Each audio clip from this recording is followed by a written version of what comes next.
All right, guys, we're back working on the high idle mod for the 2019 Powerstroke. We already did a video on how to do the high idle mod for less than $5 using a resistor and the customer access harness instead of a $120 plug and play harness. And as I promised in the last video, this is a follow-up video because even with the $120 plug and play harness, you cannot use your high idle mod without the emergency brake being set. That's a pet peeve of everyone that is running a high idle mod. They don't want to have to set their emergency brake. They don't want to have to leave it set. They don't have to worry about it. Well, there is a workaround. Ford actually put an emergency brake wire in the customer access panel. All we have to do is ground that wire, and that's what we're going to do today. So with this mod, this will make it high idle mod without using the emergency brake for less than $10. What you're going to need is just a standard 12 volt automotive resistor. I picked this one up at AutoZone for $4.99.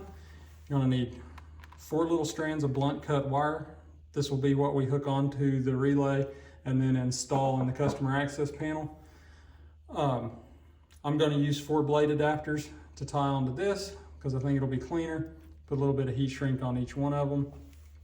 So I will get that prepped, then I'll be back, tell you guys how we're going to wire this in, then we'll go get in the truck and wire it in. I would also like to add that this mod works for any 6.7 Powerstroke. It's just the 11 to 16s, I believe, are the ones that have the customer access panel on the driver's side, and your upfitter switches are low in the dash. But the concept is still the same. You still use the same wires on the customer access harness. You wire everything in the exact same way. It's just on a different side of the truck. So we'll be back in a little bit.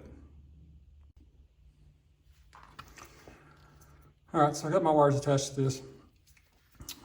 On this, if you have a 4-terminal relay, which is what I'd recommend getting because they're cheaper. If you have a 5-terminal, you're gonna have a terminal 87A.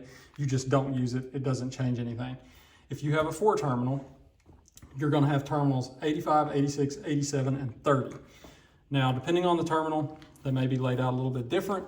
So what you're going to do is you're going to figure out which ones you have. So for me, terminal 86, this wire right here is going to splice in. I'll use a line tap, more than likely. It is going to go to on your customer access wiring harness, this wire is going to go to pin 15, which is white and violet, and it's your parking brake ground output signal wire. So this is going to go to your customer access panel, pin 15, white and violet. That's where this one's going to go. Pins 85 and 87 on the relay, which in this case will be these 2 for me on this relay. These 2 both go to ground. So the easiest way to do this is what I'm going to do is I'm going to strip both of these, put a terminal connection on the end. Both of them are going to go to ground.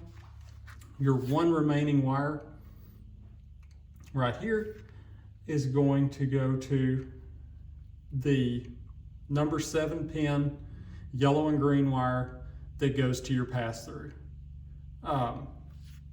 So on the previous video, if you've already done the mod, the yellow and green wire that's running up to your upfitter switch to activate the high idle, this one is going to go to that.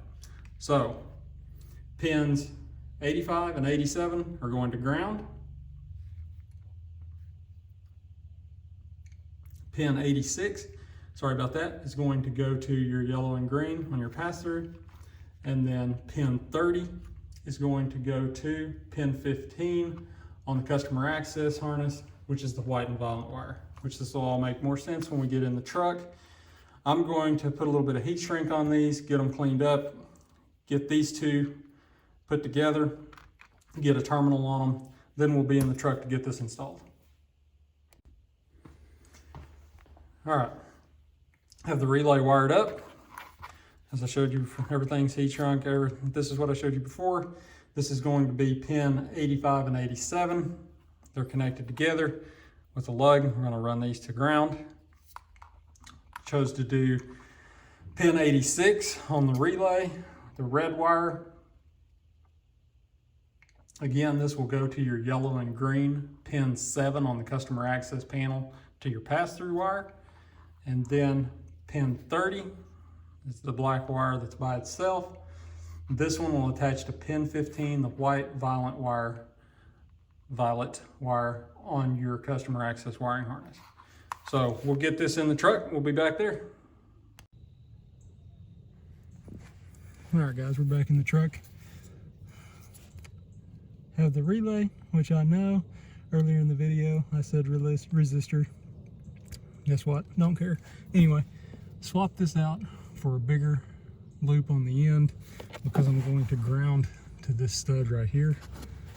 I don't know if you can see that, the light the way it is. So on this harness, you're going to need to locate the purple and white wire, which goes to pin 15, I believe. It's this one right here. This is purple and white, so what I'm going to do is I'm going to cut this off. I'm going to back it out of this wire line, out of this wiring harness, so I don't have to untape the entire thing, hopefully. And then we'll be back, tie this in.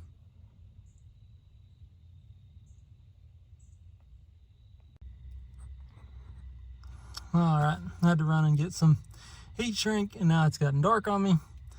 So, as you can see, here are the two right here that I put to the grounding lug, grounded it to the stud on this, holds this panel in. And those are 85 and 87. Connect those together, ground them out. The red wire on mine is pin 86, is the way it turned out. I may have got those backwards in the beginning of the video. I don't care. Like I say in all my videos, I don't give a shit what you think. That's why the comments are turned off. So anyway, pin 86 is the red wire, and you can see it goes up and connects to the green and yellow wire and the brown and white wire. Those are the two that go to my upfitter switch. The green and yellow is from the customer access wiring harness, goes up to my upfitter switch, which is brown and white, that goes over to upfitter switch 3. So you just tap into that. So pin 86, red wire, goes into your upfitter, pass through, and the yellow and green from here. The other one that you have is going to be pin 30, which is here, and it goes up, and as you can see, I've connected it to the purple and white wire on the customer access panel, which is actually grounding your emergency brake. So I'm going to tuck the relay way back up in there, get all of these out of the way, get the kick panel put back on, the trim piece put back on underneath the dash, and then we'll get in the driver's seat.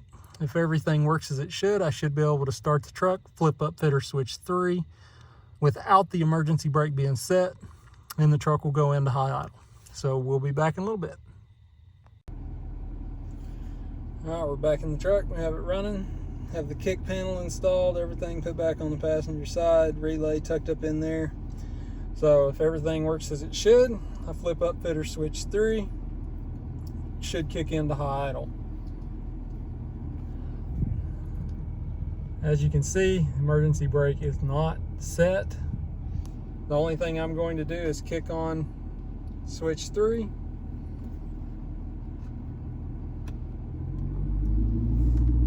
Get the camera to focus, and there we go.